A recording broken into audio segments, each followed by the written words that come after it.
Hello दोस्तों, आज का फिजिक्स का 5 लेसन होगा। जो प्रकाश का परावर्तन के बारे में पढ़ेंगे। Reflection of light. प्रकाश किसे कहते हैं? प्रकाश वह ऊर्जा का रूप है जो हमें वस्तुओं को देखने में मदद करता है, उसे प्रकाश कहते हैं। प्रकाश ऊर्जा का वह एक रूप है जो हमें वस्तुओं को देखने में मदद करता है, उसे प्रकाश कहते हैं। जब प्रकाश वस्तु पर पड़ता है तो यह प्रकाश को परावर्तित करता है, और जब परावर्तित प्रकाश हमारी आंखों तक पहुंचता है तो हम वस्तुओं को देखते हैं।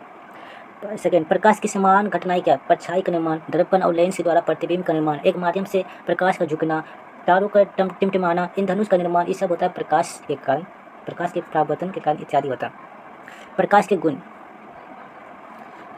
क्या? प्रकाश तरंग के रूप में संरक्षित होता है। आगे पढ़ेंगे विद्युत चुंबकीय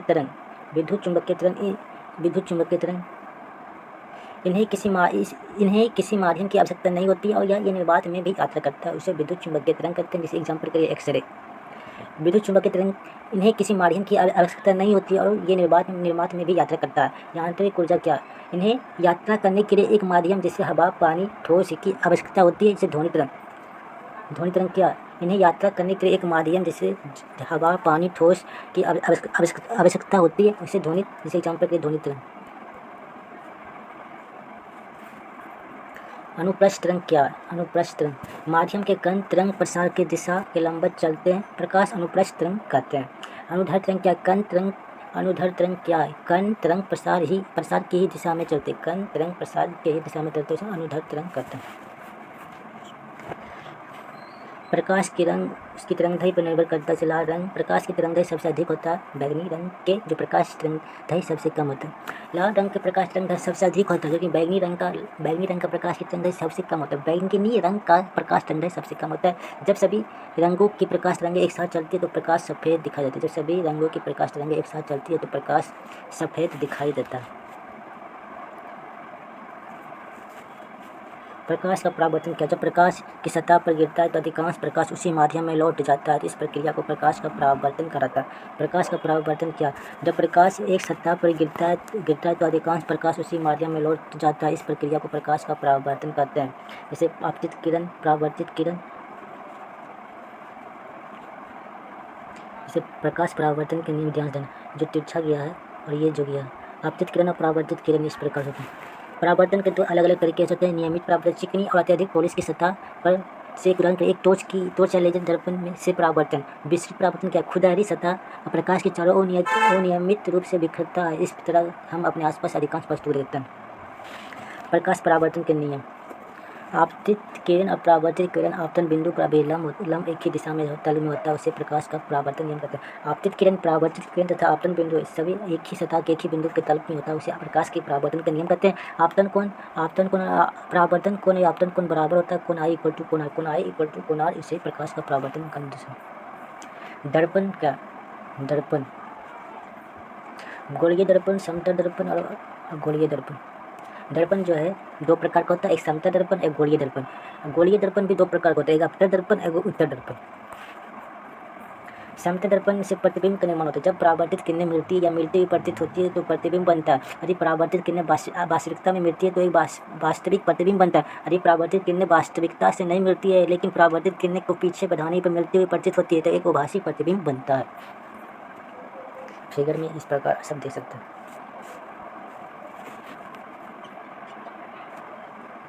प्रतिबिंब का स्वभाव आभासी व सीधा होता है। प्रतिबिंब का आकार वस्तु के समान होता है, दूरी वस्तु तक दूरी के समान होता है। वो पलटा हुआ बाएं दाएं प्रतीत और दाएं प्रतीत होता है।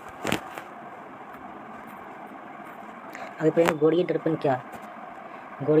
गोलाकार दर्पण एक घुमावदार दर्पण होता है जो एक खोखले गोले का हिस्सा होता है। एक खोखले गोले से अपतल दर्पण, उत्तल दर्पण की।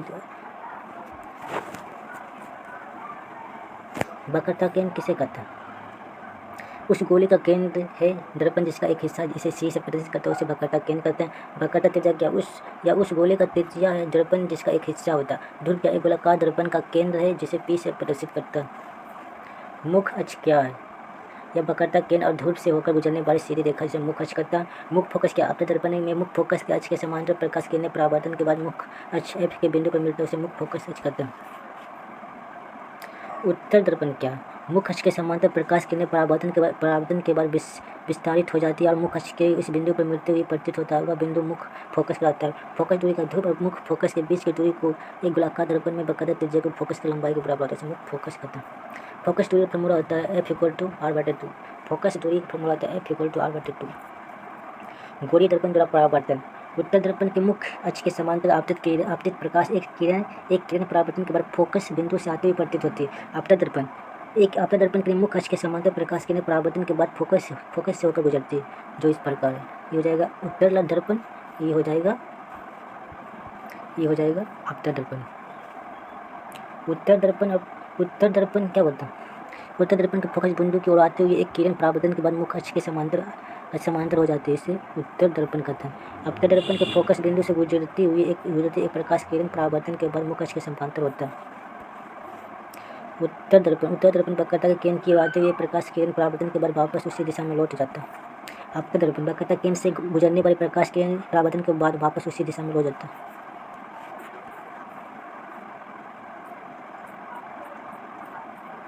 ये सब बाद में करेंगे, कोई इंपॉर्टेंट बात नहीं। ये देखो गोलीय दर्पण का सूत्र। गोलीय दर्पणों का सूत्र वस्तु दूरी u, प्रतिबिंब दूरी v, फोकस दूरी f के बीच समान होता है। 1/f = 1/u + 1/2। गोलीय दर्पण का सूत्र होता है 1/f = 1/v या 1/u + 1/u 1/v 1/f = 1/u + 1/v। मुख्य अक्ष के समांतर सभी दूरी ध्रुव से मापा जाता है। ध्रुव की दाईं ओर मापी गई पॉजिटिव के रूप में मापा जाता है। ध्रुव की बाईं ओर मापी गई सभी दूरियां नेगेटिव के रूप में मापा जाता है। मुख्य अक्ष के लंबवत की ओर मापी गई ऊंचाई भी e के रूप में लिया जाता है। मुख्य अक्ष के लंबवत नीचे की ओर मापी गई दूरियां भी e के रूप में लिया जाता है।